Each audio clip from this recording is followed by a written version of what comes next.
Bismillahirrahmanirrahim. Before we begin our ceremony, I would like to remind all participants to mute your mic, and I would like also to encourage you to download the OPECS 2022 virtual background to be used throughout the program. And please fill in your registration form provided in the chat box and on the poster. Assalamualaikum warahmatullahi wabarakatuh. Salam Ramadan al-Mubarak and a very good day. Honorable Professor Dr. Mazlan bin Abdul Ghaffar, Vice Chancellor, Universiti Malaysia Terengganu, Professor Chemist Dr. Marinah Muhammad Arifin, the Deputy Vice Chancellor, Research and Innovation, Associate Professor Dr. Wahizatul Afzan Azmi, the Deputy Dean for Talent and Research, and also exercising the function of Dean, Faculty of Science and Marine Environment, Associate Professor T.S. Chemist Dr. Ong Meng Chuan and Dr. Roswati Muhammad Amin, Co-Chair of OPECS 2022. Our keynote speaker, Professor Dr. Kenneth Leung, the Director of State Key Laboratory of Marine Pollution, City University of Hong Kong, CityU, Principal and Senior Officers from UMT, plenary speakers and invited speakers, our symposium partners, all respected presenters and participants, as well as OPECS 2022 committee. Welcome to our first Ocean Pollution and Ecotoxicology Symposium, OPECS 2022, co-organized by Ocean Pollution and Ecotoxicology Research Group, Faculty of Science and Marine Environment, Universiti Malaysia Terengganu, Marine Coastal and Delta Sustainability for Southeast Asia, MARE, and Ocean Science and Sustainable Environment Kluster, Institute of Oceanography and Environment, INOS, Universiti Malaysia Terengganu. I am Dr. Izan Ghaffar, and I'll be your MC for today. Ladies and gentlemen, with the topic, Bridging Science and Communities Through Ocean Sustainabilities, our 2 days conference will have various speeches and presentations shared by one keynote speaker, 3 plenary speakers, 4 invited speakers, and 6 sessions with 6 exciting topics represented by a total of 37 presentations. The 6 sessions, namely marine pollution, marine technology, air pollution, microplastic, ocean biology and food safety, and lastly, law, management and policy, will run in sequence. Therefore, all of you can attend and listen to all topics and presenters. Kindly refer to the e-program booklet through the link provided in the chat box. To begin our ceremony today, we would like to welcome Mr. Idham bin Khalil to lead the recitation of prayer. Bismillahirrahmanirrahim. Alhamdulillahi Rabbil Alamin. Wassalatu wassalamu ala ashrafil anbiya wal mursalin wa ala alihi wa sahbihi ajma'in. Allahumma ya Allah, we are truly honored to host this glorious event of the first Ocean Pollution and Ecotoxicology Symposium 2022, jointly organized by Ocean Pollution and Ecotoxicology Research Group, Faculty of Science and Marine Environment, Ocean Science and Sustainable Environment Cluster, and Marine Coastal and Delta Sustainability for Southeast Asia, which will be formally officiated by Professor Dato Dr. Mazlan bin Abdul Ghaffar, Vice Chancellor UMT. Allahumma ya Allah ya Rahim, give us your blessing for our ceremony today, as well as for the proceedings of this symposium. Shower upon our vision to involve communities in sustaining the marine resources for future needs. Ya Allah, Ya Rahman, Ya Rahim, make our gathering here a blessed one, and our dispersion thereafter a guided and protected one, and make not any among us a wretched or deprived one. Rabbana atina fid dunya hasanah wa fil akhirati hasanatan wa qina azaban nar. Wa sallallahu ala sayyidina Muhammadin wa ala alihi wa sahbihi ajma'in. Subhana rabbika rabbil izzati amma yasifun. Wa salamun alal mursalin walhamdulillahi rabbil alamin. Amin, amin, ya Rabbal Alameen. Thank you, Mr. Idham. So let us spare a few minutes to watch our Universiti Malaysia Terengganu corporate video.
now, without further ado, we would like to invite Professor Dr. Mazlan bin Abdul Ghaffar, Vice Chancellor of Universiti Malaysia Terengganu, to deliver his speech and officiate OPECS 2022. Please welcome Professor Dr. Mazlan.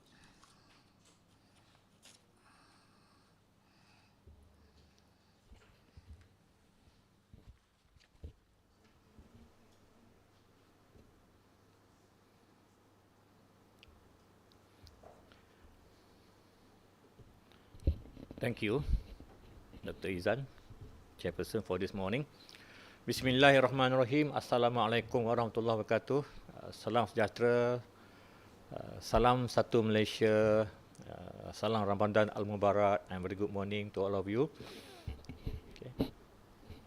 Our Professor Chemistry, Dr. Marina Mama Arifin, our Deputy Vice Chancellor, Research and Innovations, Associate Professors Dr. Wahidatul Afzan Azmi, the Deputy Deans, Talent and Research, also exercising the function of Dean, Faculty of Science and Marine Environment.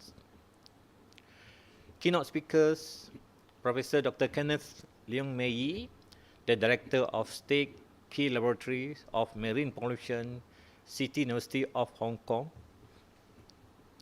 Principals and senior officers from UMT, Honorable Plenary Speakers and invited speakers, our symposium partners, respected presenters and participants, as well as OPECS 2022 committees.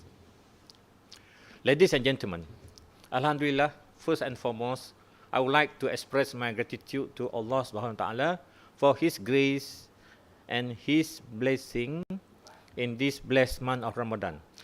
We are able to gather for this glorious event of the first Ocean Pollutions and Ecotoxicology Symposium 2022.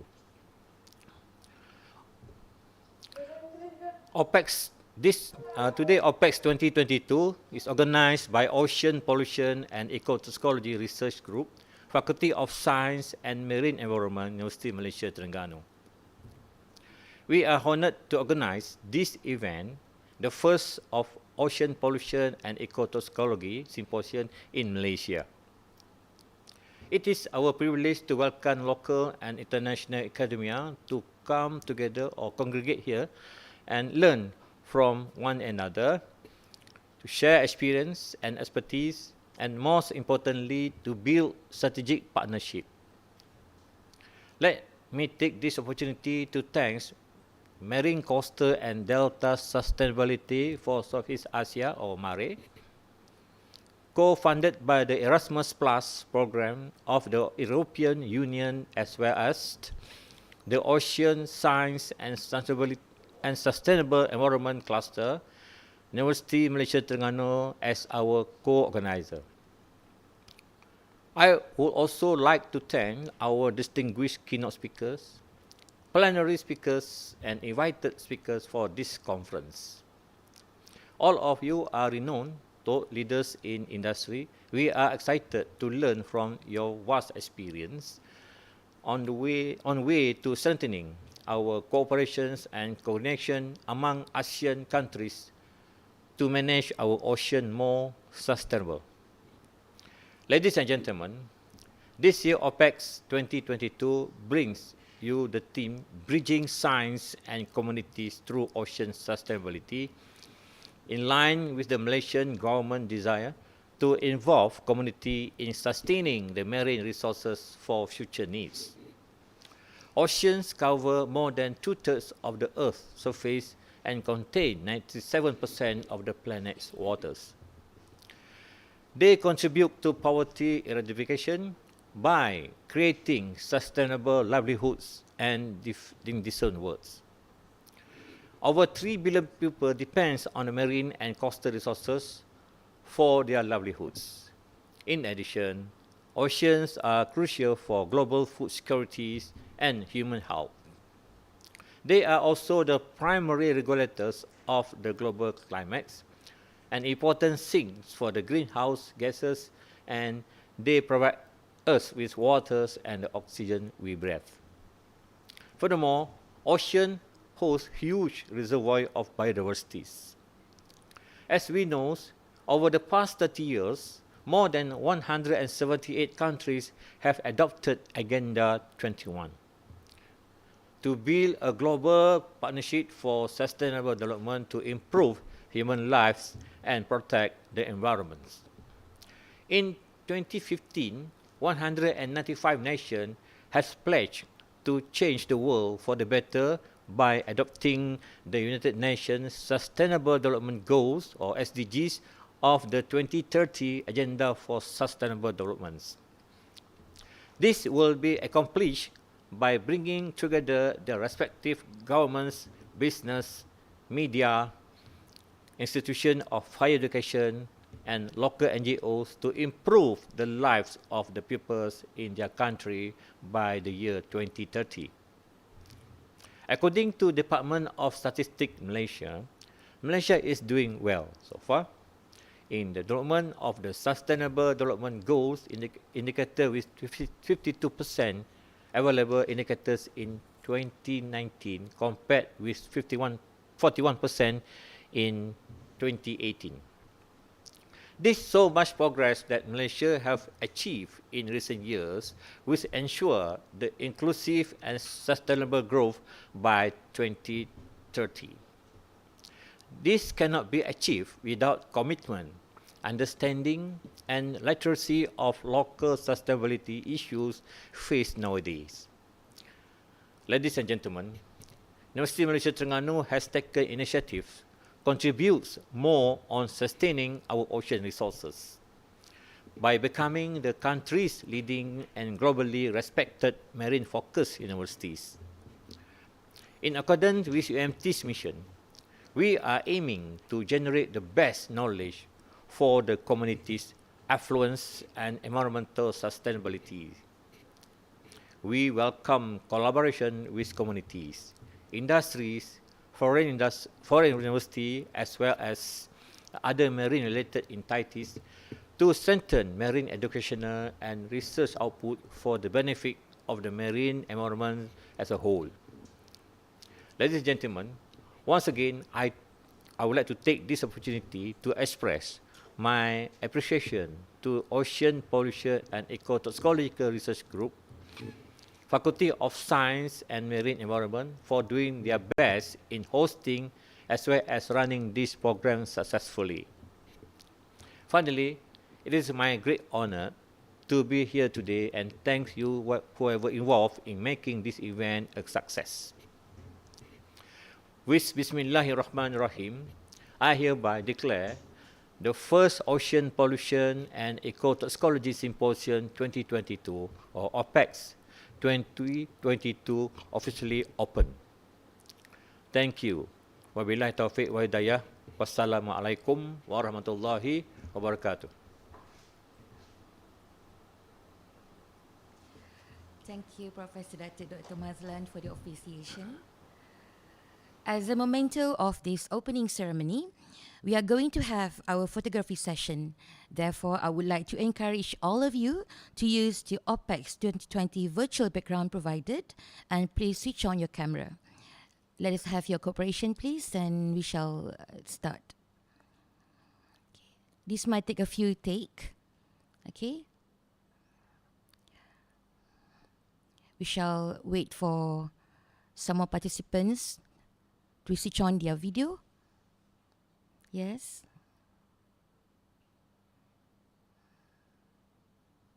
Can we have more, please? Okay, Technica, are we ready? Okay, first take, smile. All right, second take.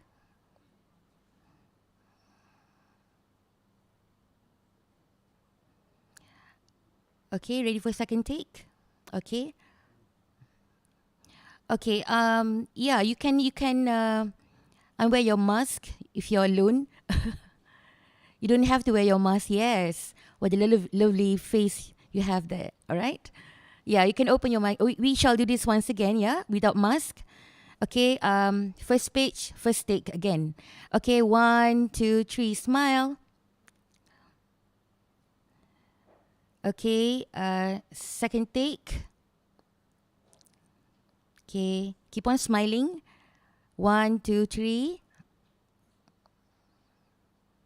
Okay, ready? Technical? Okay, shall we have another take then? Okay, third take, last. Okay, Alhamdulillah. Thank you very much for your cooperation.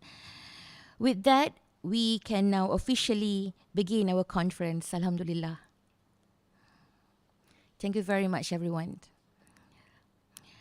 Okay, let's start with our keynote speaker. And to conduct this session, I would like to welcome our Chairman Committee himself, Associate Professor T.S. Chemist Dr. Ong Ming Chuan. Over to you, Doctor.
Hello, Prof. Kenneth.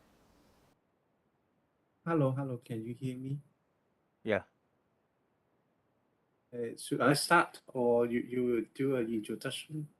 I will introduce you first. Okay, thank you. Okay. So,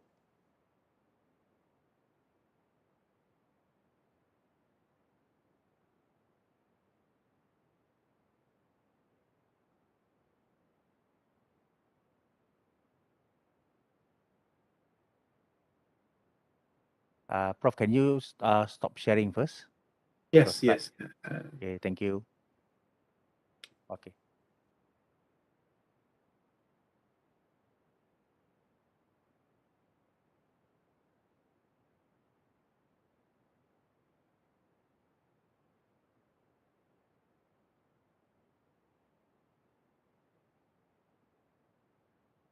Okay, thank you, Dr. Izan.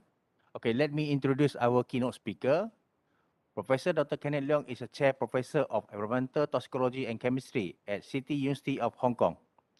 He is also the director of the State Key Laboratory of Marine Pollution, one of the leading laboratory group study marine pollution in Asia. Okay, for your information, Prof. Kenneth also been our visiting professor since the year 2019. His research interests encompass marine pollution, ecotoxicology, marine ecology, biodiversity conservation, ecological restoration using eco-engineering. Okay, so far he has published more than 250 peer-reviewed articles, mostly in Q1 and Q2. Okay, and he also selected as one of the top 100 Asian scientists by the Asian Scientist magazine in 2018, and recognized as one of the top 2% scientists in marine biology, hydrobiology in the world by Stanford Elsevier Indicator in 2021. So in June 2021, his proposal on launching the Global Estuary Monitoring (GEM) program was endorsed by the United Nations as Ocean Decade Action Program for the UN Decade of Ocean Science for Sustainable Development 2021 and to 2030. So let's fly to Hong Kong. So I would like to invite Prof. Kenneth to deliver his keynote speech entitled Marine Ecotoxicology and Climate Change, Understanding the Influence of Multiple Stressor of Chemical Effect Threshold. Prof, the floor is yours.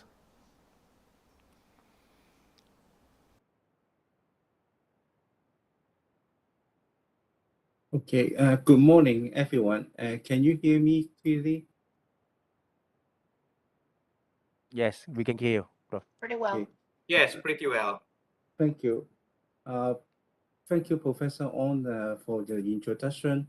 I would like to congratulate the organizing committee and the university, UMT, for launching this, the first Ocean Pollution and Ecotoxicology Symposium. So today I'm very pleased to share a topic in my heart. I'm going to I'm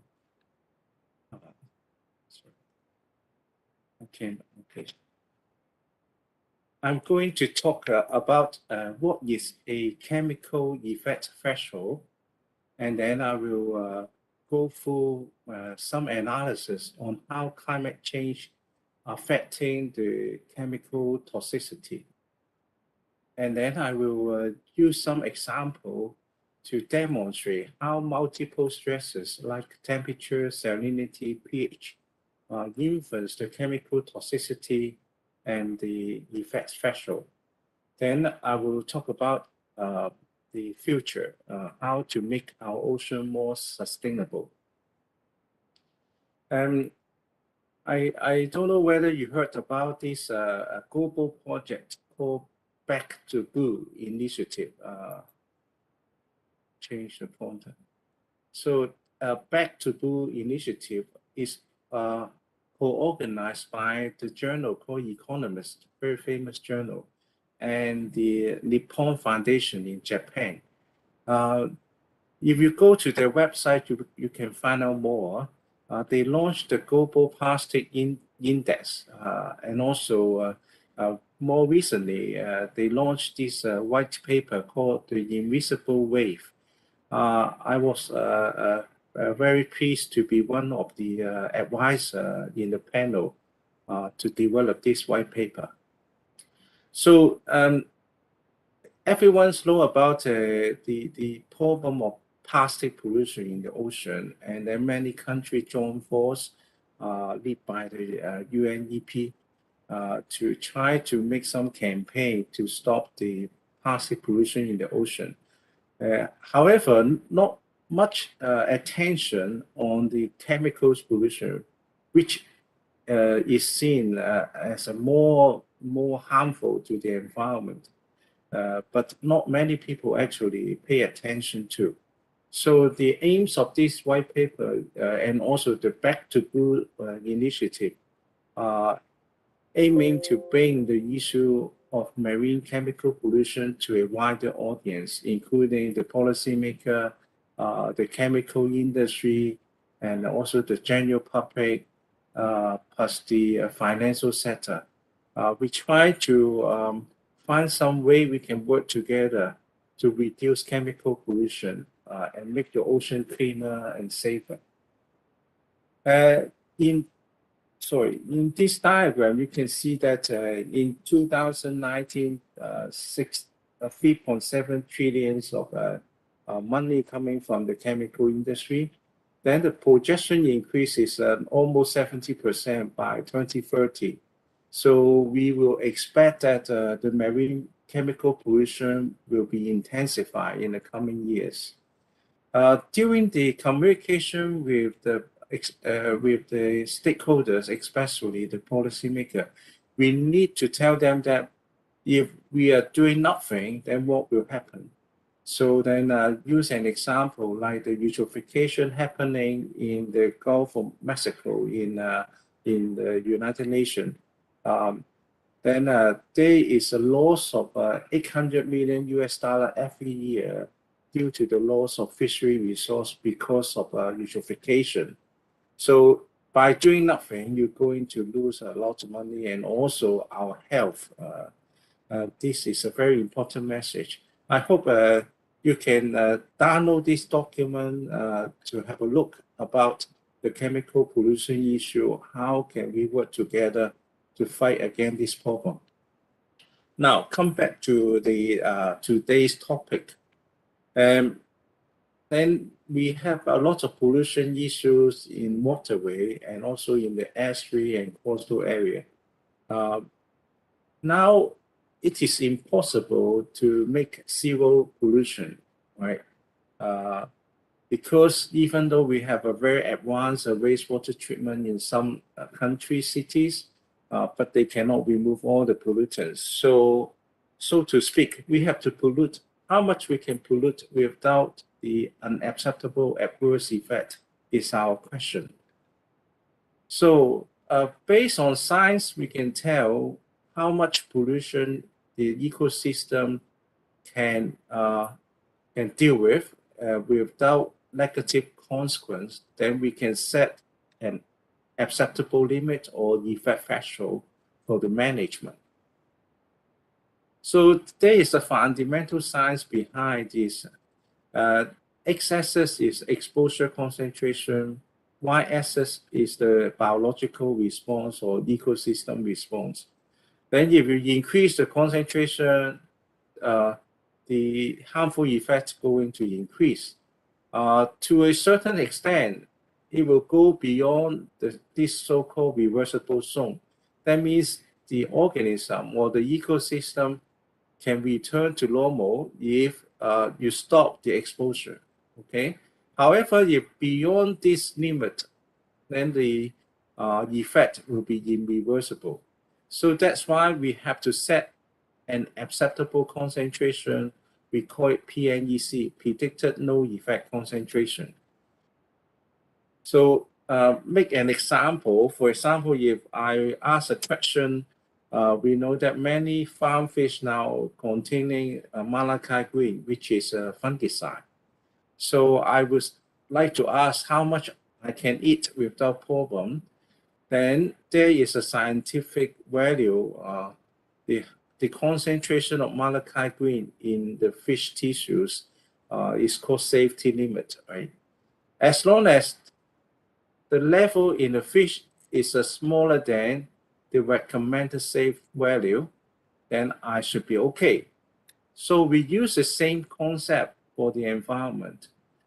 So we measure the environmental concentration, sometimes we call it predicted environmental concentration, and then compare it with the PNEC, okay?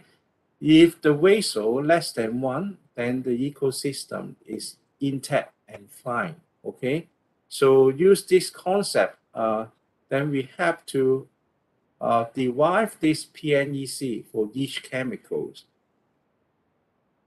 Why this is so important, during our risk assessment of chemicals pollution, we always need to go through this procedure to compare between the exposure and the effect. The exposure is a predicted environmental concentration. Then we compare with the PNEC. If this hazardous quotient or hazard quotient below 1, then the ecosystem is fine, okay? So to speak, we call this as an effect threshold. Then in the technical term, we call it PNEC. Same terminology could be applied to human health, okay? When the environmental concentration at or below PNEC, the ecosystem is fine. How can we derive this? Then we use the very basic toxicity testing in the lab. You put, say, 10 fish in a tank. You make a many tank of 10 fish, and then you dose them with different concentration from 0 all the way to a high concentration.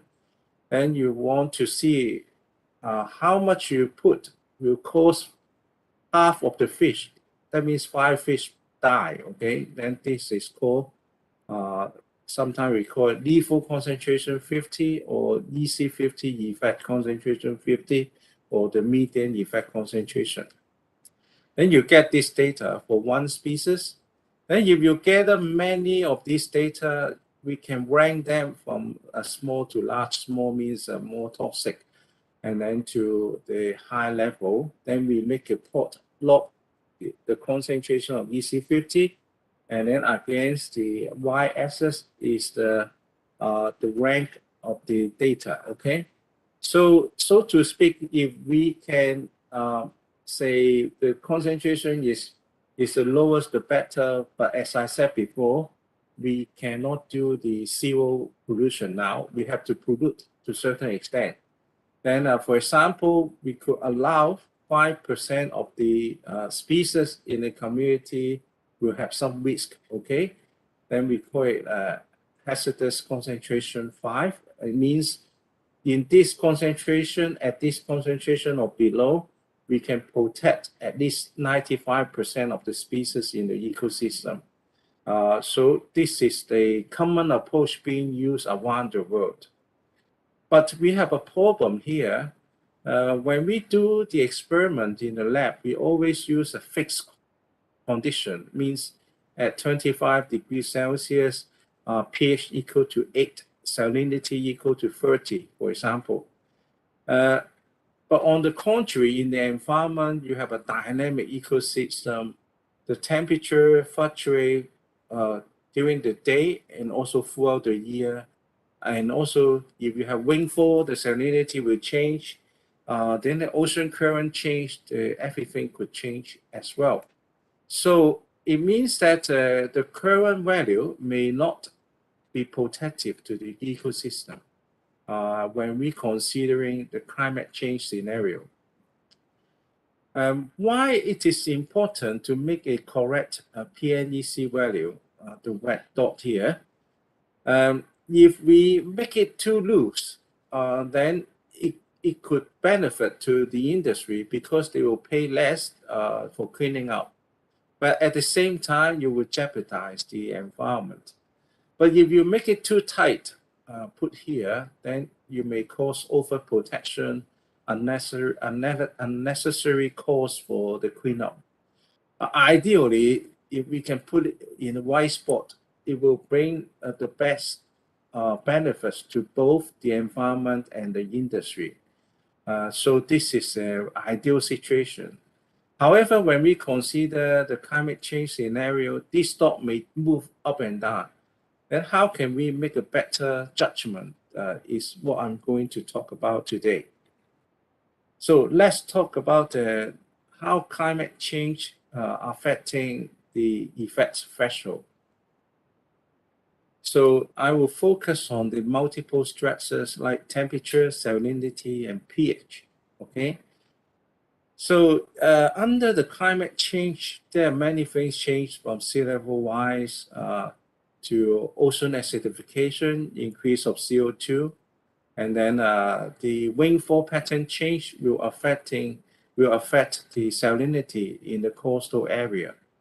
And of course, we have the very pressing issue on global warming, the temperatures change. So in the ocean, these three factors, pH, salinity, and temperature are the key factors we need to consider.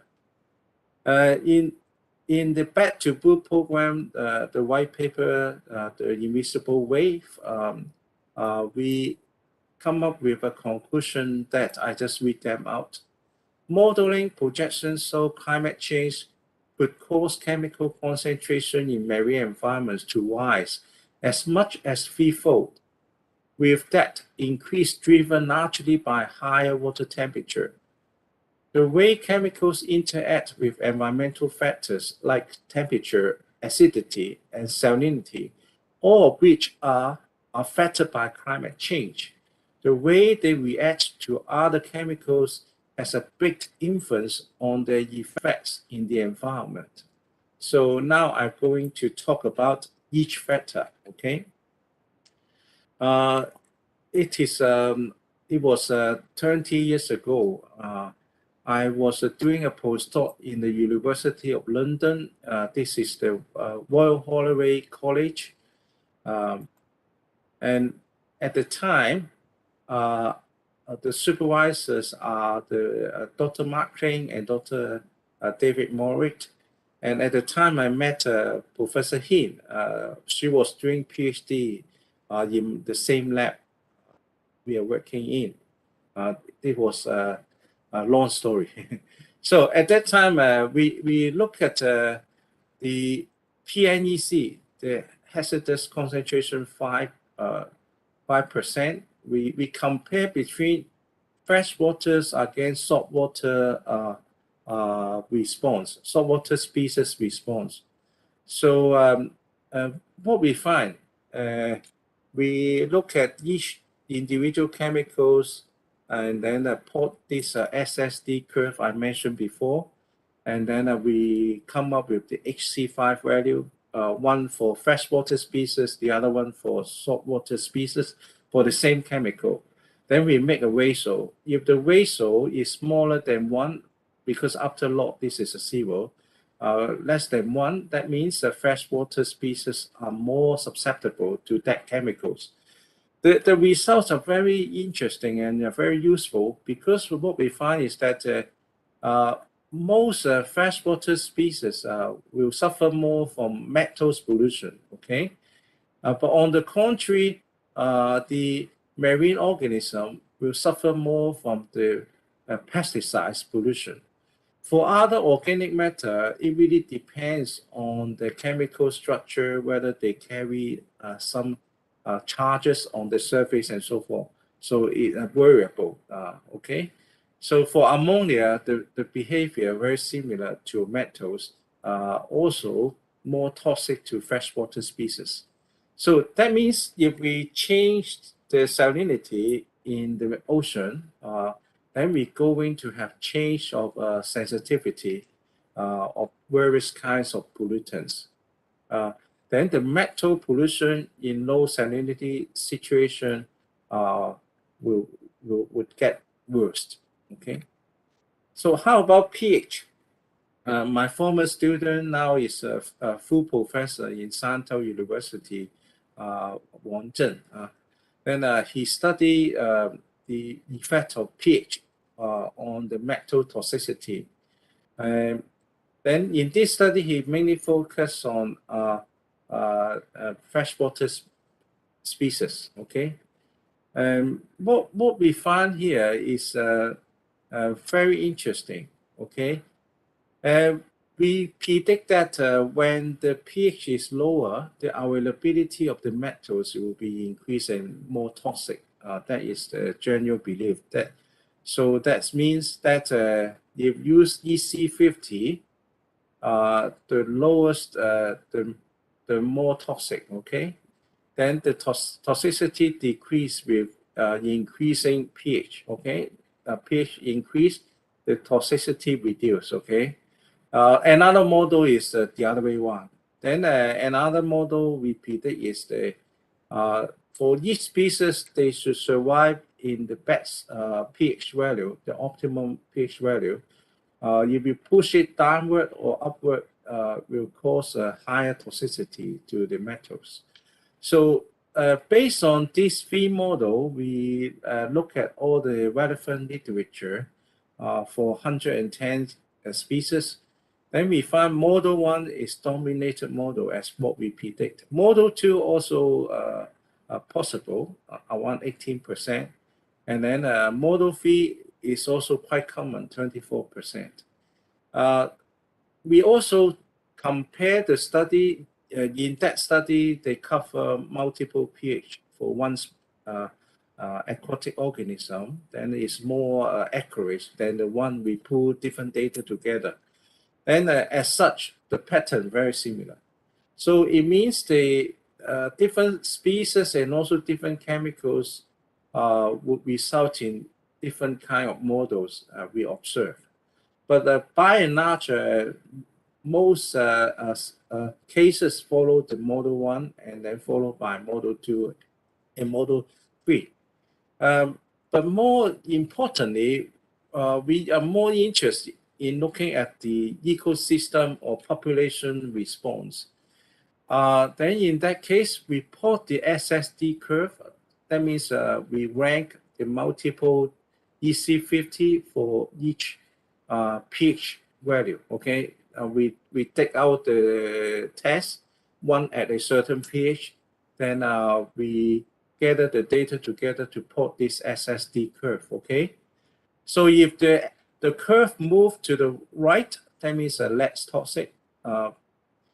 In the other way, one is more toxic. Okay, in this side more toxic.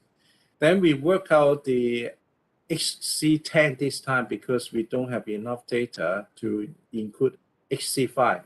So it's a fair comparison using HC10. Then we plot them out. What we find is very interesting. When the pH increase, then the HC10 increase. That means less toxic. So that fit to the model 1. The toxicity reduced with increasing pH. This is what we predict as a model 1. So now we are quite confident that we can predict what happens if we have ocean acidification. The metal toxicity going to get worse. Now, go back to a more important parameter on temperature. So likewise, if temperature has no effect on the effect threshold or the toxicity, you will see this null model. That means you increase the water temperature, the EC50 won't change. Okay, but most people believe in this first model. Increased temperature, you will increase the toxicity of chemicals as well. So you will see a negative relationship like this. But what we found in our research throughout the year, we found many species actually follow this model too. I call it Kenneth's inverse V-shape. Okay, so V-shape, but you make inverse. Okay, so that means the species will live happily, will more tolerant or resistant to chemical pollution at their optimum temperature. If you reduce the temperature, you increase the temperature, they will suffer more.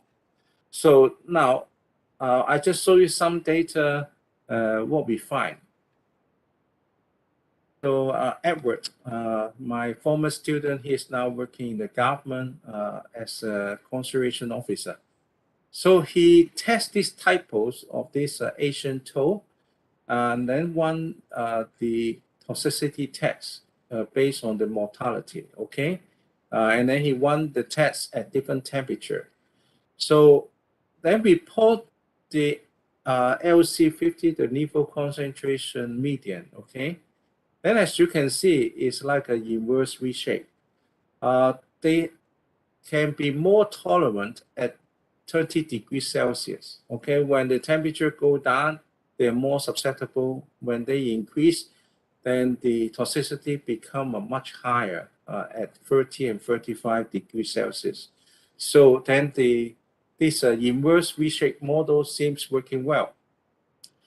Then my another student now, a full professor in South China Agricultural University, Li Jing, she tests various chemicals using the Medaka fish larvae, and turn out they all have this inverse V shape. So this seems the case for most of these vertebrate species, the amphibian and also the fish. However, she found something interesting when she tests the chemicals with the copepod, a small crustacean. Okay, then she found this linear response, the model 1. Okay, what we observe is that at the low temperature, this kind of organism can pretend to die because dormant. They under this metabolic depression, they shut down the body. They only have heart rate just few beats in several minutes. So then in this way, they can cut down the uptake of the pollutants so that they can survive in this odd situation. Okay. However, when you increase the temperature, the uptake of pollutants will be increased as well. Then make the toxicity higher at the higher temperature. So we have two models here, the inverse V-shape for vertebrates, and then for these invertebrates, we have this simple linear model. So Wang Zheng look at freshwater species and then again did a metadata analysis studying 68 cases, and turned out the model 1 and model 2 are dominated model. In this time, the inverse V-shaped model is a dominant model, okay? Then for the single study with multiple temperature and the chemicals, and then the pattern is very similar. So that means our prediction point to the right direction. So the inverse V-shape and also model 1. We repeat the same thing for marine species by my postdoc, Dr. Zhao. Then we find very similar, model 1 plus model 2, 84%. So it's followed a very similar pattern. Now, for individual species, we find either they follow model 1 or the inverse V-shape. How about the whole community? Then we use the same method, SSD approach, the species sensitivity distribution at different temperature. For example, cadmium, we gather the data from literature and put this SSD, and then determine the HC10 and then put in this diagram. You can see clearly inverse V-shape, okay? However, for other case, we will find more just like a model 1 linear regression. So now we have quite a good handle for forecasting the chemical toxicity at different temperature. For freshwater species, Wang Zheng repeat this again, and so many cases with the inverse V-shape. So bingo, we found a very nice story. So now we confirm our hypothesis, either the model 1, model 2, that means the inverse V-shape model will work for most species. And then we would like to ask why, what is the mechanism behind this? So I understand in Malaysia, drinking alcohol is illegal, but I just try to use this example to illustrate how the temperature could affect the chemical system. So for wine, there are over 1,000 chemicals in the wine. So if you change the temperature, you're going to change the taste. It is because you warm up the system, then there will be more air will leave the wine, and then you will have more, eventually, more CO2, and then will make the wine become acidic. Then there will be oxidation, the chemical interaction, also temperature dependent. This is the reason why they provide this wine temperature chart to tell people when you drink what wines, which temperature is the best to minimize the unwanted chemical reaction. Another example is that you may know that our Professor Toyoyo in mainland China, she discovered the drug to cure the malaria, okay? When she started the project, she read this 1,000-year-old Chinese medical doctrine and found out this plant can cure malaria. But she wants to mass produce the drug. Then she tried to use traditional way to extract the chemicals using solvent and heat process. But turned out the chemicals didn't work at all. Then later on, she figured out that she just used a cold press without using heat. Then in the low temperature system, then she found the chemicals working very well to cure the disease. and then you isolate the structure, and then you use a synthetic way to produce the drug in a mass quantity to help 10 million or more people in the world. This is the reason why she got the Nobel Prize. So temperature, very, very important, affecting the chemical structure, chemical reaction, and also the chemical toxicity. So if you look at this slide, when you change the temperature, it's going to change biological behavior, change the physical environment. If you increase the temperature, the dissolved oxygen level will be reduced, for example. And then if you increase the temperature, the chemical reaction will be increased as well. So then temperature change can drive everything.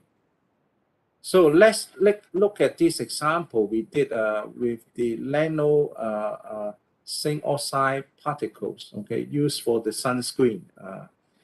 And we tested against the diatom, the microalgae, and also the marine metaca fish larvae.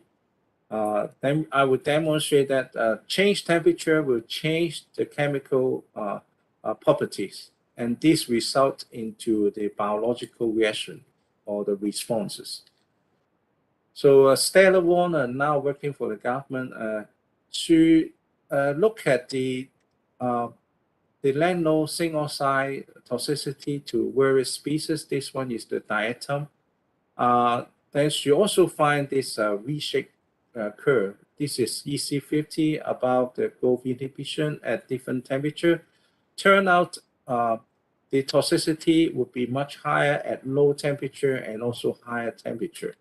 Then the Y, then she did a very detailed study on the physiology, look at the photosynthesis, and also look at the gene expression and so forth. So what she find at the higher temperature, then there's a very clear inhibition by the chemicals only at the higher temperature, okay? But other temperature you can't see. At the lower temperature, some parameter also see this inhibition. In fish, it's more interesting. When we look at the dissolution of zinc ions from the nanoparticles, this reflects the chemical theory that in the low temperature, more ions will be released, okay? At the high temperature, not many ions being released from the nanoparticles. That means at the low temperature, you're going to see more zinc ions toxicity. So when we look at the gene expression, we find that the methylophthalein, the metal binding protein, actually higher in the lower temperature in the fish. So that means when we change the chemicals property under different temperature, will result in different biological responses. Then we will look at more details biological responses. Edward again, then he just put the typos of different species and then challenge them with different temperature. He start from the 25 degrees Celsius, 1 degree per minute, and then see how many of them died. So this is a cumulative mortality curve. Then you can see for the amphibian species, all like a U shape, or the V shape we talk about. So that means they are more tolerant, happier in the optimum temperature range. This also applies to the invasive mosquito fish, but they have a less mortality even in the high extreme. Okay, that is interesting. So Li Jing look at the performance of the fish, like the growth rate based on the fish length, fish weight, and also the biomass index, so body mass index. Then you can see the temperature will affect their growth rate, will have inhibition at the higher temperature, just like the V shape we predict. Then we also look at the gene expression, protein expression. We find that at the low temperature and high temperature, the fish actually enter into anaerobic respiration. And then the stress protein also higher, especially in the high temperature. What that means? Because in the low temperature, the blood vessel become narrower, then they cannot provide enough oxygen to maintain the basic function. Then the fish try to gamble to get enough energy using anaerobic respiration, but that in actual fact costs more energy. And then at the same time, in the higher end, what happens is that just like we running up and down in the staircase for 5 levels, okay, then you become you breathe very frequently and your heartbeat very fast. Why? Because your system try to catch up the energy demand. Then in that case, in the high temperature situation, our metabolism increase a lot, especially for this cold blood species. And then they have to catch up the mismatch of energy requirements. So then they have to enter to the anaerobic respiration at the same time. So now we come to this very important theory, okay? This is called thermal performance curve.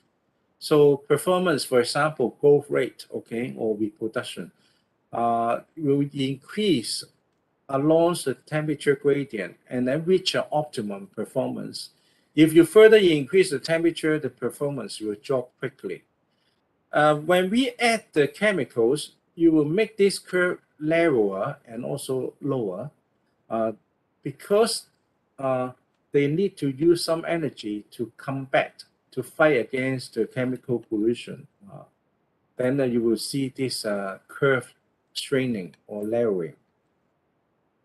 We further test the fish with copper under different temperature. Then we did a very creative study to look at the thermal tolerance leach. What does it mean? We put the fish originally 25 degrees Celsius. We just lower one degree Celsius every day until they reach like 15 degrees Celsius, or we increase the temperature 1 degree Celsius per day until the 32 degrees here. And then after that, they will acclimatize in that level, and then we dose them with the chemicals, okay? So the control without the chemical dosing, without the copper. So after that, after the exposure for a period, we challenge the fish with different temperature, 1 degree Celsius change per minute, okay? Then this dot represent their thermal tolerance range, okay? So for initially at 15 degrees Celsius, they can go down to 9 degrees Celsius and then go up to 40 degrees Celsius until they lost the balance, okay? So then this rectangular area representing their thermal tolerance range. After adding the chemicals, we find that this thermal tolerance range reduced. That means they no longer able to cope with the variation of temperature, especially at the higher level of copper exposure. So this again is telling you that the temperature and the chemicals, they interact together in a very complex manner. When you challenge them with increasing temperature at the same time, to put chemicals, the chemical will affect their ability to adjust to different temperature change. We also look at gene expressions in the fish. At the optimum temperature, 25 degrees Celsius, you can't see much change of the gene or either up or down regulation, not much. But if you lower the temperature to 15 degrees Celsius, you can see much more change, especially in the higher copper concentration. Similarly, you will see more changes at the higher temperature. So now I give you all these fundamental science. Now we move on to look at the more complex scenario. We test against using nano zinc oxide as an example. Then we test how the temperature, salinity, pH affecting the toxicity. But in that case, we found pH is not a big issue, okay, not significant. So we leave this out in this talk. Mainly focus on temperature and salinity, okay. What we found, if you, this is quite complicated curve, the bar chart. X-axis is a temperature of 10, 15, 20, 25, 30. And then in each cluster is the salinity from 12 to 32 part per thousand or PSU. So you can see when the salinity increase, the size of the aggregation size of the nanoparticles are bigger. That means they come together at high salinity. But the temperature only has a very slight effect on their size, okay? But at the low temperature, you will see more zinc ions being released, as we saw in our previous study. Then temperature is a driver on the ionization, okay? Then the ionization also increase with the dose of the chemicals. So look at the actual data on the diatom. Then we find this inverse V shape again, okay? They have a higher tolerance at 25 and 30 degrees Celsius than other temperature. This is exactly the same as a control without chemicals based on the growth rate, but you can see the IC50, the inhibition concentration, follow the same inverse V shape, and more severe at the lower salinity because more ions are available at the lower salinity. Okay, so we clearly demonstrate that salinity and temperature can have an interacting effect together. Then when we look at the gene expressions, we find the pattern is very complex. Just look at the higher salinity case first, normal salinity. That means the blue color is the 25 degrees Celsius for the 3 different chemicals. Then you can see not much happening. But if you change the temperature, especially in the 10 degrees Celsius and 30 degrees Celsius, you can see massive change. It will affect the frustole formation. That means the exoskeleton formation, affecting the photosynthesis. So this clearly demonstrates that both salinity and temperature can have an interacting effect, but temperature have a more significant effect. Then we repeat similar study to the marine mussels, okay? Then we find quite similar patterns. The mortality happening, by the way, this species is from Australia, but they become invasive in Hong Kong. Everywhere now, they are very tolerant to environmental conditions. But we see them at the highest temperature we find, and also high salinity, we find high mortality.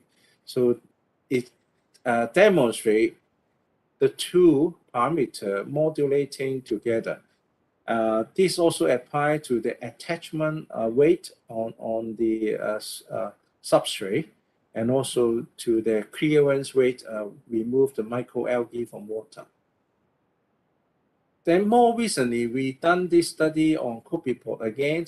We also repeat the study on how the temperature and salinity affecting the chemical behavior and the property. We find similar finding. Then look at the mortality here using the lethal concentration 50. you will see that the higher mortality in the higher temperature and then lower mortality at the lower temperature. It is because that they can enter the dormancy, pretend to die at the low temperature. They can survive better without uptake the chemicals. But what we find is the animal, the copy perform better in the middle salinity, around 22 parts per thousand. You can see the V shape, okay? Then we model the final result together. Now we have a good picture for prediction, okay? So the way forward, as we know that the temperature salinity change spatially in the world, or even just within Malaysia, different estuary, the profile of temperature and salinity may vary slightly. And then I invited a collaboration with Professor Wu Fengqiang from the Chinese Research Academy of Environmental Sciences. He is expert on QSA. He is also an academician of engineering in China. Then I told him that what we find just now, we find all this pattern, the relationship between temperature and salinity. Can we model the metal toxicity, and then so that we can derive the water quality criteria or the PNEC value for different areas, okay? So at the end, we developed together, this is QSA model in combination with SSD curve, one for temperature, one for salinity, then we combine and then using very complex QSA equation. Turn out we did it nicely. This is our predicted XC5 from our method. This is observed XC5. Then we found a quite nice linear relationship.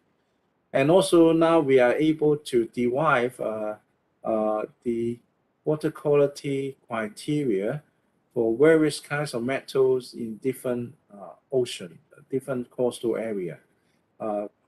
They are quite comparable with the existing water quality criteria in the US.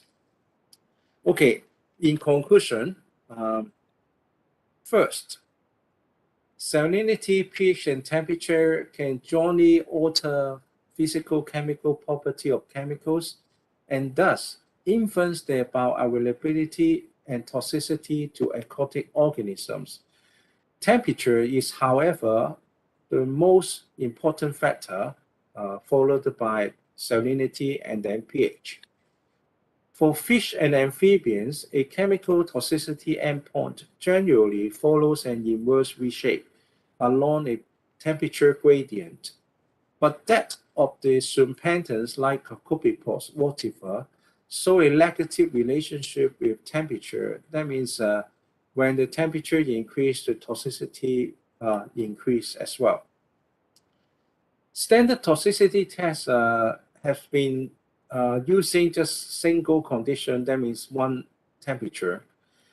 So we argue that in the future, all these tests should perform at least 3 temperatures. One is the optimum temperature plus the minimum and maximum temperature as shown in the environment.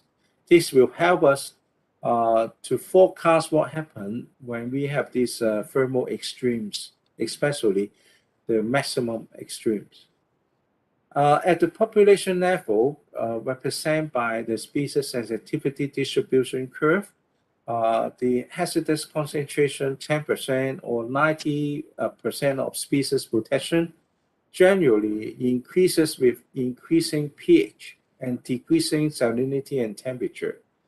For temperature, this happens for marine species.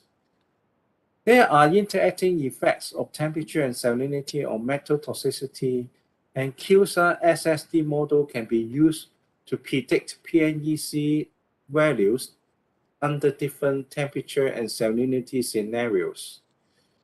Finally, the take-home sentence is we should increase ecological realism in derivation of PNEC and water quality guidelines. I would like to thank UMT and all of you for listening. And then I also would like to thank the funding bodies like Research Grant Council and Innovation and Technology Commission of our government. So finally, I would like to briefly introduce our state key laboratory of marine pollution. We have three research here, three strategic research areas. First one is innovative technology for pollution monitoring and control. And then the second one is eco-safety and environmental risk assessment. The final one is ecosystem responses to pollution and ecological restoration using new technology. So we put together technology, risk, and ecosystem ecology. So it's a tree. If you're interested in this area, we can collaborate. We welcome collaboration. So thank you very much for listening. I hand over to Professor Ong. The topic.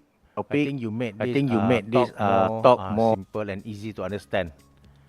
Okay, so we hope to see you soon, maybe in Hong Kong or in Malaysia. So thank you, and over to you, Dr. Izan.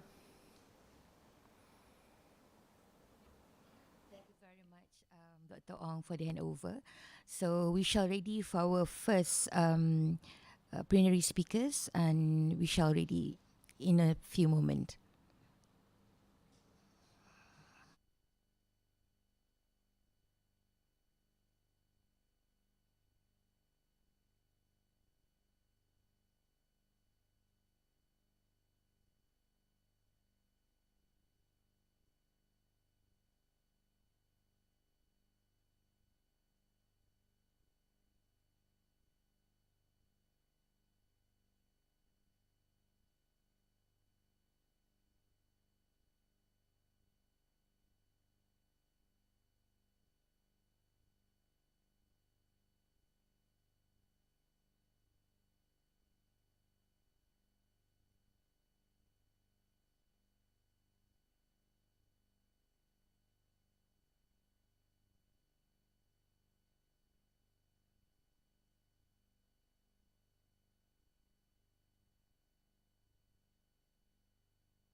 Let's proceed to our first plenary speaker by Professor Dr. Aeni YBhg Mokhtar, who is here us in the studio. Welcome, Dato.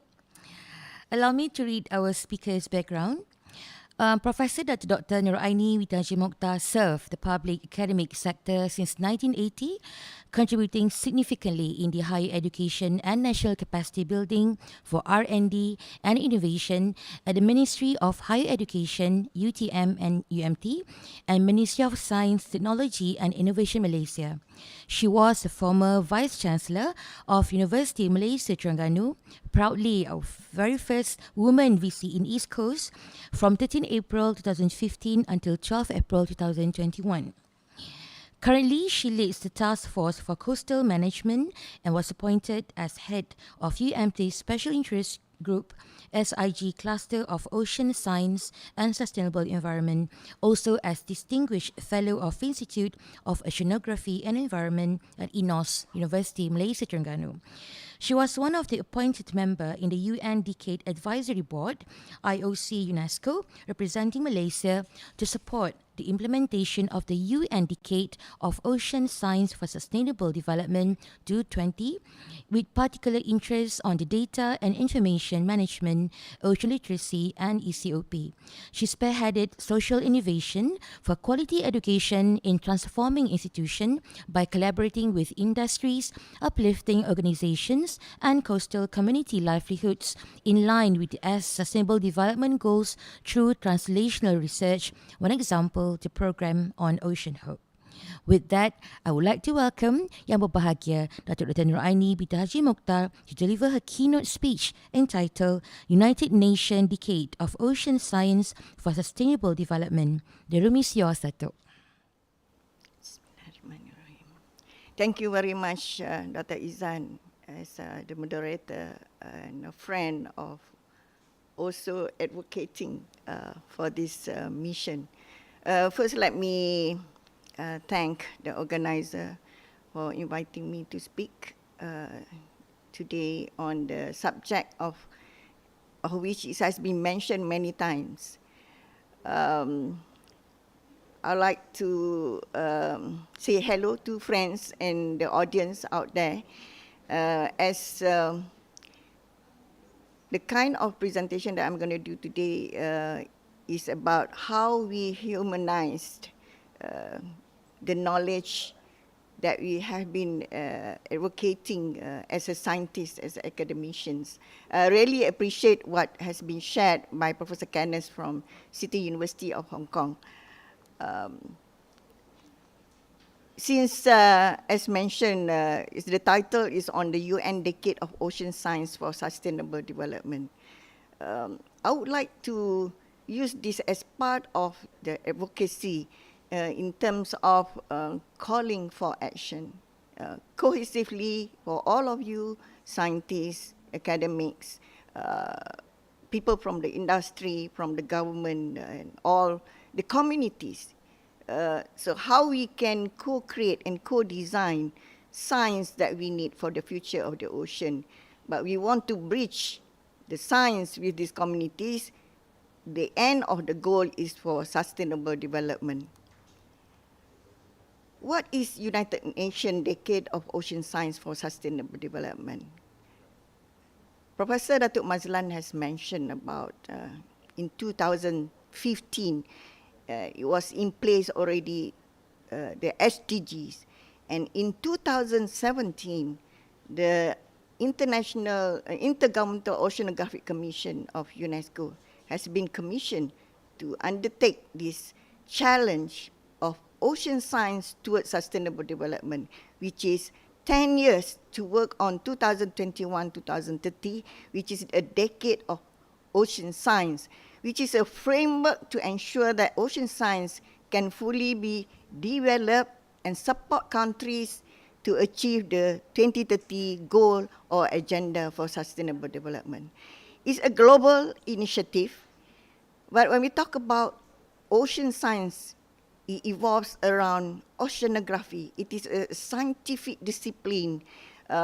If you listen just now to Professor Kenneth, only the scientists probably can understand, but it is a very deep down in terms of the philosophical, theoretical aspect of it. Only a scientist can understand.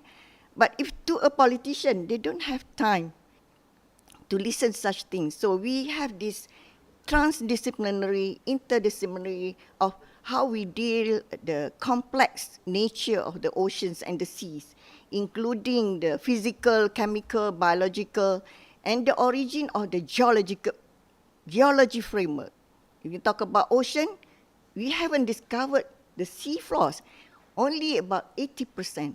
But on Earth, the planet Earth, we have more than 76% of the Earth is covered by the oceans. And how the life forms of this inhabit the marine environment, and how these resources actually connected to the people, to the life of the people, especially to the coastal communities and beyond as part of the trade.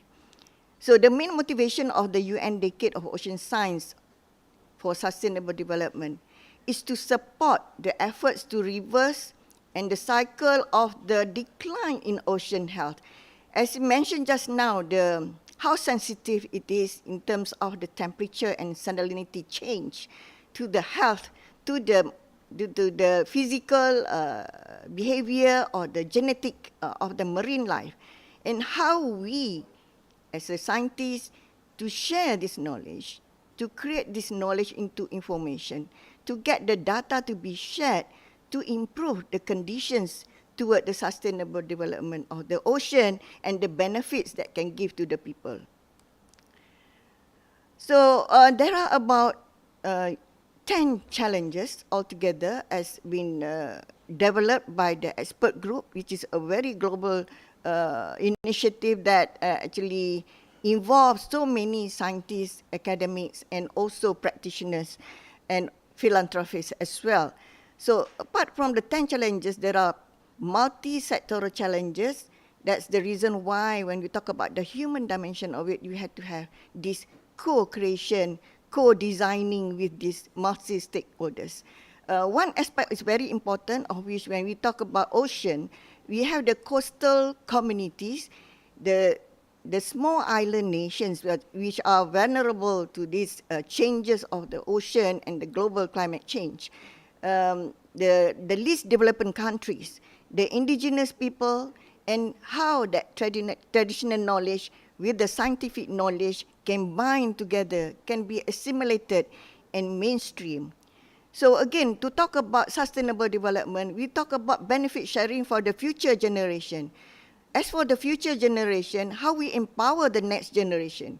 So I would like to request the Secretariat to play the video that we have on this general, how we communicate in simple form for that the public will understand on this UN decade challenges. Please. The ocean is in imminent danger. Threats from multiple impacts, including global warming and human activities, have left the delicate harmony of our planet hanging in the balance. More than a part of the problem, our shared ocean is key to reversing our planetary crisis. Improved knowledge can help us find the relevant, sustainable solutions we need so that the ocean can fully support human health and well-being. It is high time for a revolution to rethink the way we generate and use ocean science, enabling people across the globe access to the skills, data, and technology they need. The good news? We have a plan, a collective global initiative, the United Nations Decade of Ocean Science for Sustainable Development will inspire critical change in the design, delivery, and use of ocean knowledge. Focusing on 10 priority challenges, the Ocean Decade seeks to empower stakeholders to deliver lasting change to our shared ocean. A once-in-a-lifetime chance to work with partners from around the world to develop the science we need for the ocean we want. Let's join forces to meet the Ocean Decade challenges.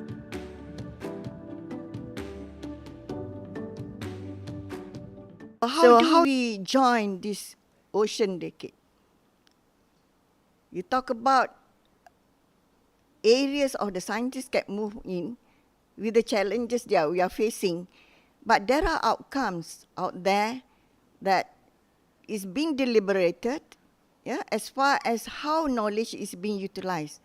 So for the first one, is actually relate to this particular symposium, talking about how to beat the marine pollution. So, and the rest of it is talking about translating the knowledge, how we work with others. So I have been speaking about more than 10 minutes, but the video has shown you only in 2.5 minutes. So next we have another video showing what is the first challenge is all about. Ocean Decade Challenge number 1. Marine pollution.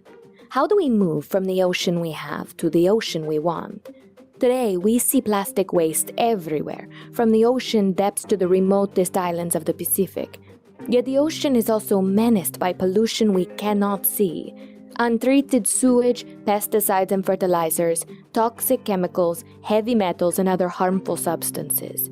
They're not just a threat to marine life, but also to human health and livelihoods. The Ocean Decade is an opportunity to identify, map, and reduce these sources of pollution. Working hand in hand, scientists, businesses, governments, and many other groups can create and roll out solutions that eliminate pollution at the source, reduce its impacts, and deliver a clean ocean for us all. And as consumers, we all have an important role to play over the next 10 years to beat marine pollution. In the ocean we want, we embrace habits of buying and consuming that help keep our ocean clean and healthy. Are you up to meeting this Ocean Decade Challenge? Join us today.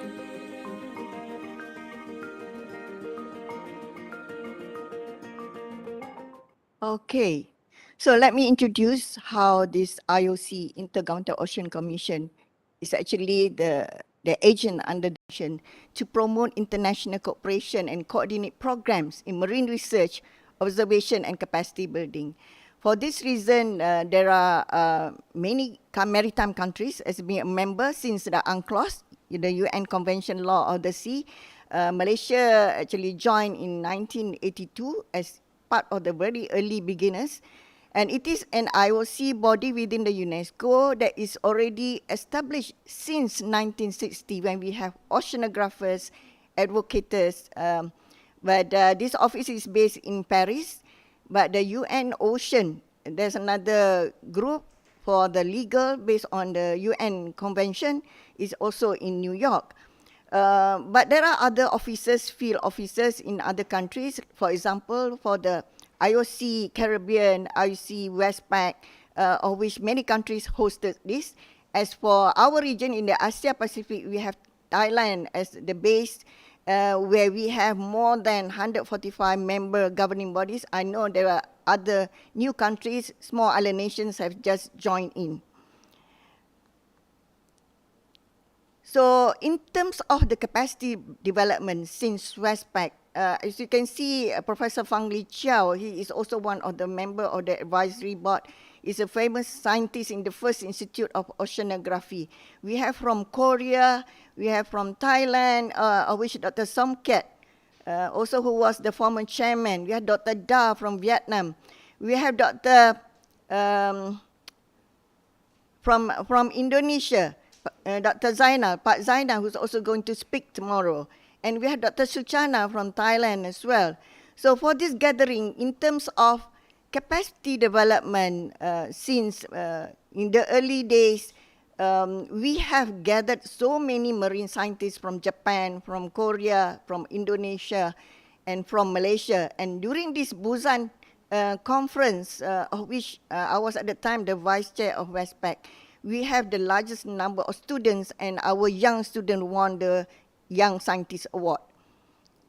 So for the governing bodies of this IOC UNESCO, I just want to highlight on the left-hand corner, we have the IOC Decade Advisory.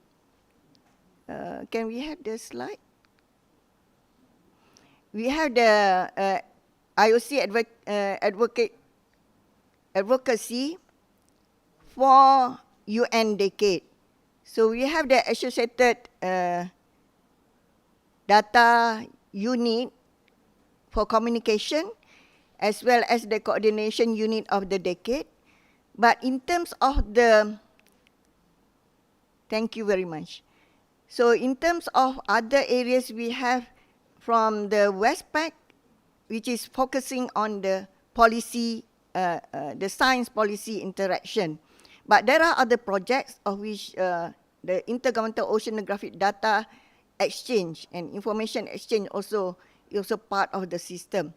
So for this reason, I just want to share in terms of sustaining the mission for the SDG in terms of the board composition, it is the diversity. Yeah, we have female and males, yeah, in the board, showing that they walk the talk. Yeah, in terms of the number of 15 representatives from the maritime nation, so we have almost balanced, composition of male and female experts to be part of the advisory to the IOC UNESCO for the UN Decade. So this is rather small. I just want to show you in a picture when we describe the ocean that we want for sustainable development. We talk about how we want to have it a healthy ocean. Yeah? We want to have it as a healthy ocean. We want to have it as a safe ocean. We want to have a clean ocean, a productive ocean, a predicted ocean, accessible ocean, as well as an inspiring and engaging ocean. For this reason, this is all contributing to the Sustainable Development Goal 14, of with sustainable use to conserve and to sustain the ocean environment, of which there are about 9 principles in terms of the areas of how in the SDG 14 that we want to achieve. The first one, which is the knowledge and solution to reduce pollution on land as well as at the sea. Secondly, it is the knowledge and solution for the management of the ecosystem, knowledge and solution for to reduce how the effects of acidification, as mentioned earlier by Professor Kenneth, how this change in temperature and salinity will change the ecosystem, the marine life, and all the multiple stresses with it.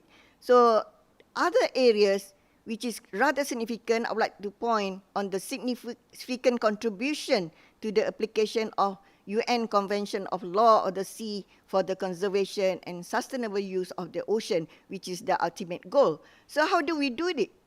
So it has to come from the knowledge, from the scientific work, and from the solution who can analyze to turn into products and applications. So the applied knowledge can become solutions and contribute to achieve other SDG goals.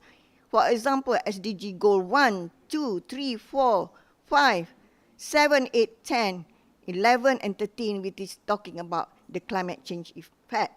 But again, this process of UN Decade of Ocean Science will actually contribute to the effort that has been done for the ocean climate nexus that has been going on for quite a while from the UNFCCC for the global expert fraternity to advise the government, to advise the countries to contribute.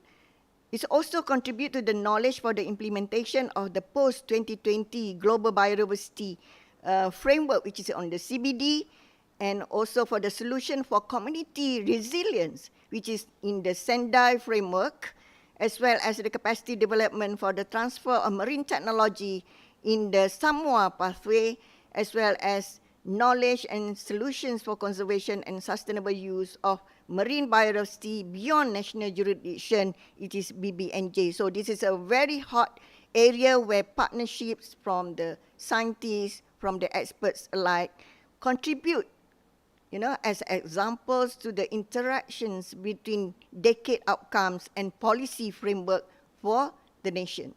So as mentioned earlier about co-create and co-design, previously we talked about policy and science interface, where it involves the ministry agencies within the federal or the state, the universities and research agencies, the industries, NGOs and communities, which is the third group where we talk today about connecting to these stakeholders, the multi-stakeholders, which sometimes they are working separately from the government, programs, strategic programs where they can mobilize the resources.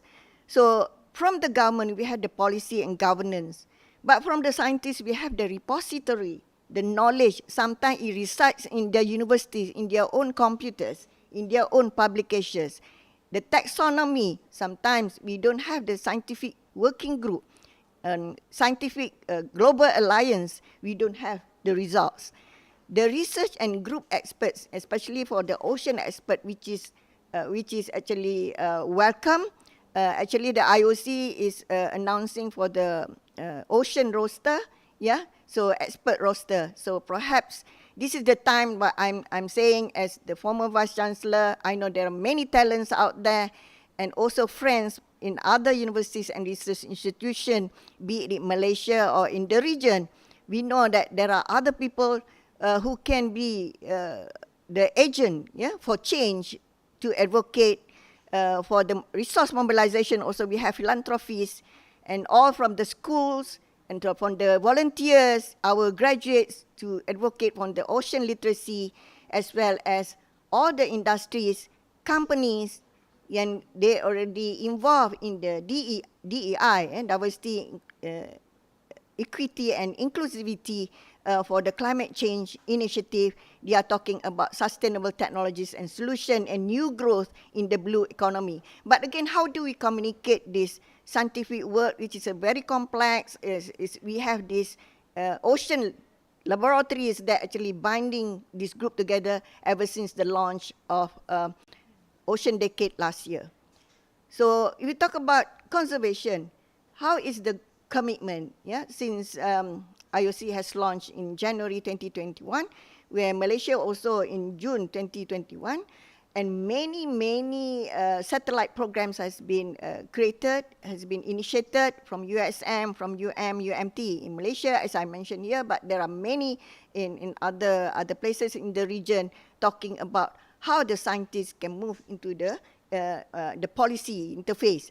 So one example I just want to show as part of the advocating for gender, and we have the women in science, that we try to create the database and inventory of the women scientists who also have met the challenge, and also Malaysia also has come up with the National Marine Litter Policy and Action Plan.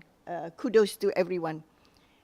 So as for UMT has started also, we began this program in March, where we have experts. Some of them will be speaking in this symposium, Professor Fazil and Professor Wan Izzatul, and Dr. Limpo Tim is also a famous guy. And I would like to highlight in terms of the theme for the ocean literacy, our hope and for the ocean future. One of them also, Dr. Ong, is here. Yeah, and we have Dr. Tengku Farah, who is already in the early career ocean professionals group, and many others. I just hope that they continue to carry on with the work. Every year that we celebrate the World Ocean Day, we have this engagement with the schools, with the communities to create this awareness, but sometimes we learn also from the coastal people. So this interaction, my dear scientists, as from this OPEC research group initiated by the team from the Faculty of Marine Science of UMT, we know the other group in the university as well are working together, but you are the hardcore people that actually going to contribute to the challenge number one, particularly. So very, very welcoming. I just want to share how we move as a university, as a strategic plan to consolidate the faculty so that it's mainstreaming the ocean science agenda. As UMT is a marine-focused university, we have consolidated marine and environmental and also science faculty, as well as the food science and fisheries, the maritime studies, the engineering, ocean engineering part, as well as cross-cutting faculty which is on the social and economic development. So for this reason, it contributes to the global and also to the visibility of the university through the Marine Education 4.0. I just want to share here as our graduates, as our products. There are a group of our students, alumni, not only from UMT, but it's initiated by Alim, and the advisors are Dr. Izan and Dr. Jarina. We know that how you can play your role in actually mainstreaming, in actually nurturing the young minds to actually become future leaders. This is the Citu Wetland Ecotourism Discovery Initiative, a team of volunteers, NGO, but now they are actually getting projects together with the community. They can have programs like a day as a sustainable fisherman, talking about sustainability, introducing what mangroves are and how to actually sustain the size of the species like crabs, mangrove crabs. And we had a wetland school. And in fact, the citizen, the community also can teach whoever the visitors. So this actually encourages ecotourism potential while they can actually sustain their resources and livelihood. Through the society, Malaysian Society of Marine Science, I was the vice president many years ago. Professor Pang Siumo was the president, and now we have Professor Effendi Yang Amri and the team very active in terms of the current issue on climate change impacts, how that impact on the marine ecosystem, where other issues related to the policymakers. There are many scientists working on harmful algae blooms, yeah, and also on how this actually relate to the negative impacts towards the food security, the whole marine ecosystem, as well as tourism industry. So people study about corals, as you talk, how these climate fluctuations, ocean acidification, the warming, eutrophication, sedimentation, which actually affect and damage the ecosystem, and how this you work in time and space from the individual coral, and in terms of the duration, you talk about recovery. So this is a very interesting aspect from Dr. Jenny Lee and her team, and this is a very good group, and I would encourage this program to be expanded to the regional as well as to the global level. So another one is the Coral Triangle Initiative, of which we have actually been involved directly. But in terms of the IUCN Red List, this is what the scientists are working so that it actually can alert the government. It's an early warning. So which are the vulnerable species are endangered, which are the region, where are the coastlines. So for this reason, we have the indicators as a scientific work. We know that the indicator, we're talking about the risk management, less than 350 ppm CO2. They can actually give you the indicators of episodes of mass bleaching, and as well as what action to take. For example, if it is reaching 600 ppm, we're talking about the geological disaster, yeah, or dominant effect. So in terms of young people who has been involved for marine scientific research, I just show this slide. He is already into the ocean decade, searching and hunting for corals, co-designing for the science that we need, and advocating it, communicate it. So in terms of the science communication, we can also communicate through art, through the products. You know, in other countries they also use waste material to recycle, but how that can be utilized and become a fashion. And also in terms of advocating for saving the conserving of the endangered species. So this is all here. You talk about informed decision to create awareness, but at the same time to create decision in terms of mobilizing research so that we are not compromised in terms of degradation. So for future, we talk about the next generation of the ocean leaders. Please look out for this website, www.onecopdecade.org. And it is an inclusive open network that actually apply across sectors. We can start with our Asian team and start with Malaysia, of which I'm going to propose. So in terms of other official groups, they have started this IOC ECOP program. It is a sharing platform connecting disciplines, and then we also mobilizing the resources, have training, and also for those marginalized group, we can be invited as we are doing this online. Yeah. So for Malaysia, we just hope that the concept of networks can apply. Actually, we have proposed to the Institute of Oceanography and also for this group of OPEC for Universiti to start with the ECOP, because you're already there. I can see Melissa is there, Roswati is already there. So you see all the women group is already meeting the gender. You can break the bias, but there are very top famous scientists and experts in corals at UMT, Dr. Zainuddin, Dr. James Tan, and of course others. But there are also people working on endangered species and repositories like Dr. Iswandi as well as Dr. Saifullah. In terms of the oceanography, I think Professor Fazil will talk, and in terms of the legal part, Dr. Wan Izzatul will actually explain more. But to create this awareness and to create this movement and campaign, how we get together to establish ECOP Malaysia, actually I have presented this to the Ministry of Environment and Water. So we just hope that at the national level, we continue to engage to the other ministries, higher education and also education, as well as a Ministry of Science. under the Academy of Science. But we can talk about different aspects. We can have this bridge of institutional management and provide the leadership. During the launch of the Ocean Decade, the IOC Executive Secretary Dr. Vladimir Rabanin actually has expressed Malaysia, as we launch our UN Decade, that we have the capability and the talents. It's so many out there. In terms of the region, we can actually assist other friends in the small island nations in the ASEAN region as well, linking with the top players from Japan, from Korea, and from China. So with that, join our ECOP program.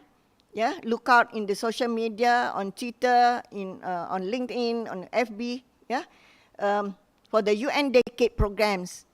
Yeah, in conclusion, these actions will have a great impact for the UN process, the global process, global initiative, or the United Nations Convention Law of the Sea, in how we bring together advocating, looking for the future sustainable development for our people, especially in achieving the Sustainable Development Goal 14.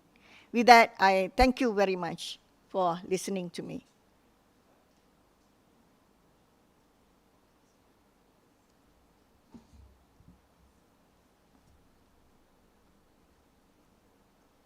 Thank you very much, Dato, for that wonderful insight and sharing. For the UN Decade of Ocean Science, all the tremendous effort for the sake of sustainable development. And I believe those sharing notes shall open our eyes for many opportunities and alternatives for us to do our part in our capacity. So thank you very much, Dato, for that wonderful session. Okay, let's move on for our first invited speaker. With that, I would like to invite Dr. Huda binti Muhammad Ishaq to chair the session, and I shall hand over to Dr. Huda. Please, Dr. Huda.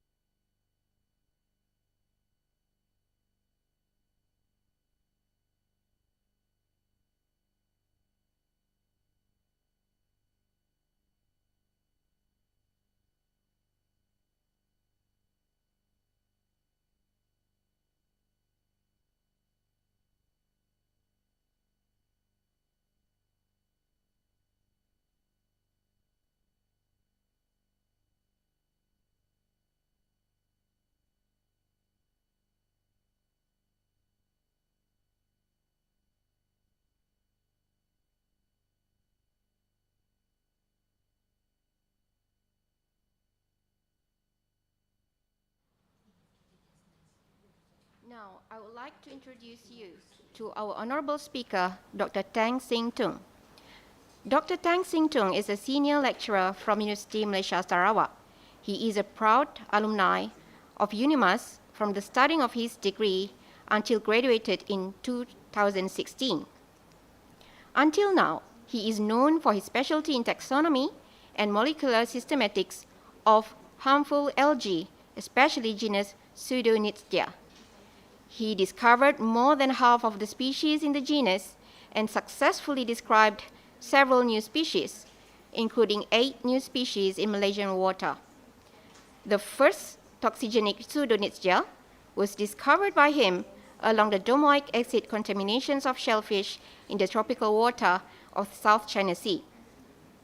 Now, ladies and gentlemen, I welcome you, Dr. Teng Sing Tung.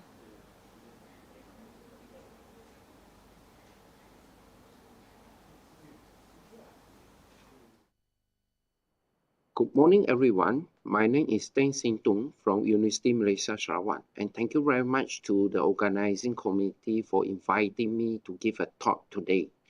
And today I would like to share my project title with Is the Aniseed Shellfish Poisoning, ASP, a threat to the seafood safety in the Malaysian waters? Come to the aniseed shellfish poisoning, the ASP, we will think about what is the Pseudonychia and what is a domoic acid. Okay, the Pseudonychia is a pinnate diatom. It's a domoic acid producer and the causative of the aniseed shellfish poisoning. The first outbreak of the ASP at the Eastern Prince Edward Island, Canada in 1987 has caused more than 100 people have hospitalized and including 3 deaths. The pinnate diatom Pseudonychia, currently we have 56 taxonomical accepted species according to the algebras. And the pinnate diatom Pseudonychia is a cosmopolitan planktonic domoic acid producer. And 28 species of the Pseudonychia were reported to produce the DA in the laboratory culture and the environmental samples. In Malaysia, most of the harmful algal research is mainly focused on the PSP. For example, like the Pyrodinium bahamense and several species of Alexandrums and the red tide forming dinoflagellate, for example. And very little emphasis has been given to the diatom Pseudonychia before year 2010. Hence, today we would like to share the series of the research was conducted on the Pseudonychia during the 2010 to 2021 in Malaysia waters. The goal of our research is to characterize the species of the Pseudonychia based on their morphology and genetics, and to determine the toxicity of the Pseudonychia species, and to investigate the source of the domoic acid and the risk of the ASP in the Malaysia water. Over the 10 years, we have the 20 sampling sites covering all the Peninsula and the Borneo in Malaysian waters. And we have established more than the 500 cultures. And most of the cultures are having the morphological and molecular characterizations. And more than 100 natural samples have been investigated by the electron microscope. In the year 2013, we have reported 21 species of the Pseudonychia in Malaysian water, and this work has been published in the Botanica Marina, and we also propose a new key to species of Pseudonychia. Of course, we also describe some of the new species of Pseudonychia. In the year 2012, we firstly described the Pseudonychia circumpora from the Borneo Island. And in the year 2013, we described the Pseudonychia batsiana, Pseudonychia fukuyoi, Pseudonychia luhomia. In the year 2014, we described the Pseudonychia kodamai, and in the year 2015, we described the Pseudonychia sabic, and lastly, in the year 2016, we described the Pseudonychia bipetita and Pseudonychia limi. Okay, all these works are published in the Journal of Phycology and also the harmful algae. And actually, a total of 8 new species have been published for the Pseudonychia during the 2012 to 2016. Okay, and one of the very unique species that we have described in the Malaysia is a Pseudonychia sabic. So this is the species that is described based on the shape of the valve. It's very similar to the sabic. Okay, so we name it after the sabic. So after discover 29 species in the Malaysian waters, the question comes, whether the Pseudonychia produce a DA in Malaysian water or not. Yes or no, that is the most important thing. Okay, so for the DA production in the Pseudonychia, mostly they are the species specific or the strain specific. Okay, so the Pseudonychia produce a DA in the laboratory and the natural samples. We have both types of the reports. Okay, and what is the next finding? Okay, how are we going to answer these questions? Okay, that is the most important things. Okay. So in the year 2014, okay, we described the Pseudonychia kodamai, and the Pseudonychia kodamai is the first toxic species of the Pseudonychia in Malaysia. Okay, the DA was detected in the laboratory culture. The DA is in range of the 1.2 to 42.5 picogram DA per cell. And this one has been published in the harmful algae. And another 4 additional toxic species have been reported in 2016. Okay, So the DA was detected in the laboratory culture of Pseudonexa abriensis, Pseudonexa bexiana, Pseudonexa luhomia, and the Pseudonexa subfraudulenta. And also in this work, actually found a very interesting thing, no detectable DA in the Pseudonexa corami from the MIRI. Okay, so hence we can conclude that the Pseudonexa, the production of the domoic acid in the Pseudonexa actually is a strain specific in Malaysian waters. Okay, and this work have been published in the Journal of Phycology. And for the DA production, actually we finalized everything all about the Pseudonexa in the tab in the figure here, and we concluded there are three groups of the DA productions of the Pseudonexa. And first group is a produce the DA in the culture condition, and another group is a produce the DA in the natural environment, and another third group is a non-DA producer in the culture condition.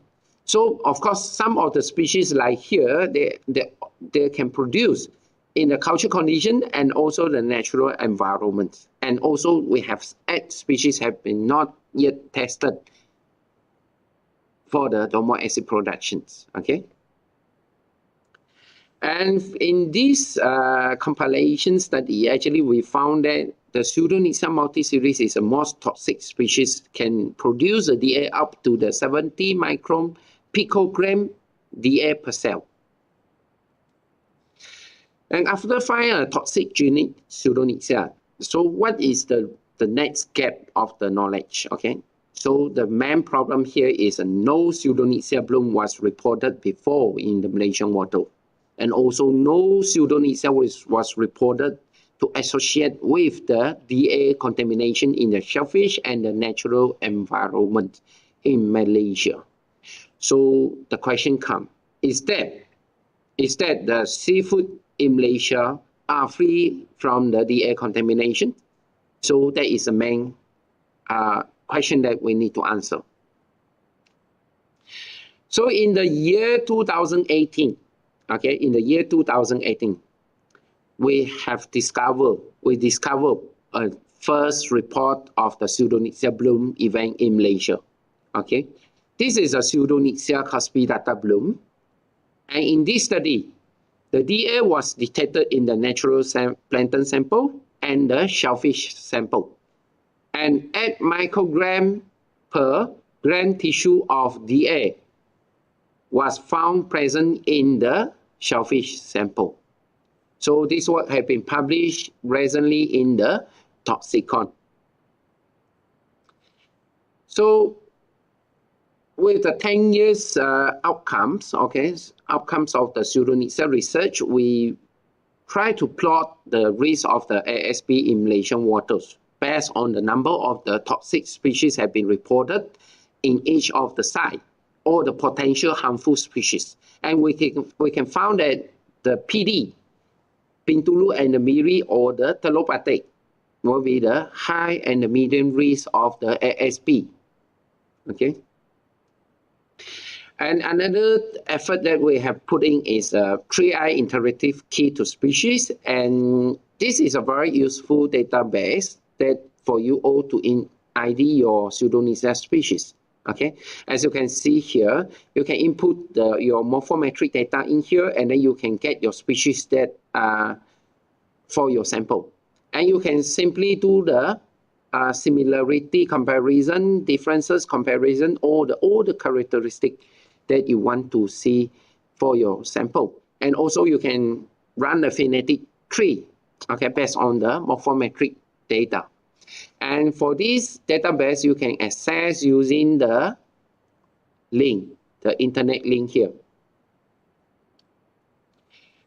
So after 10 years of the studies, we come up with the conclusions saying that we have the high species diversity of Pseudonexa in Malaysian waters, and including the toxic genetics of Pseudonexa species. The DA contamination in shellfish is happened in Malaysia.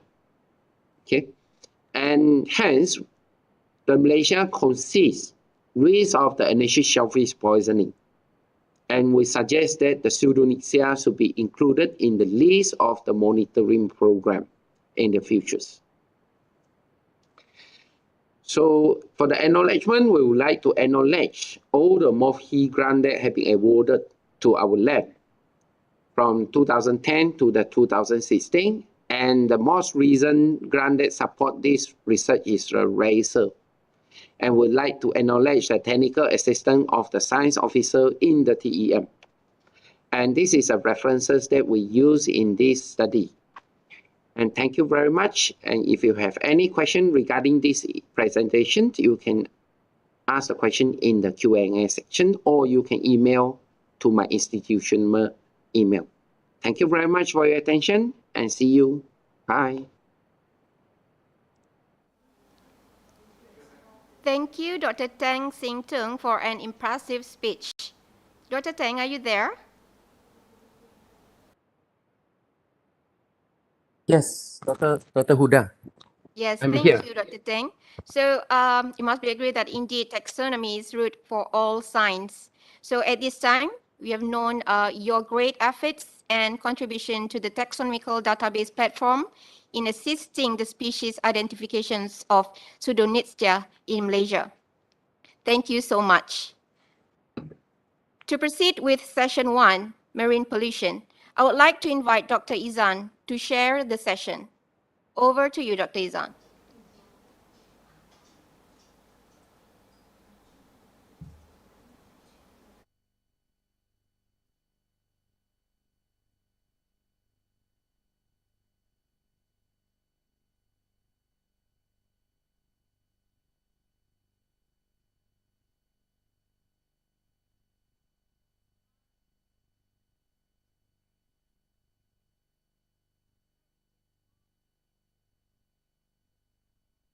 But we appreciate your effort in contributing to this OPECS 2022. Thank you. Thank you very much.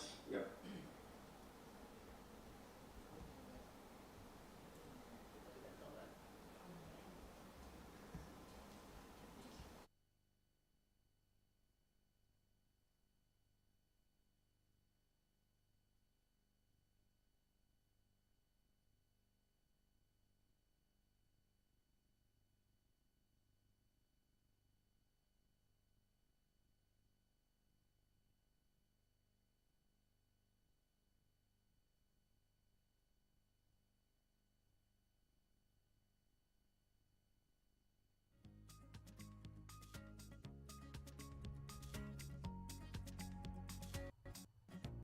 Okay, it's me again. Assalamualaikum.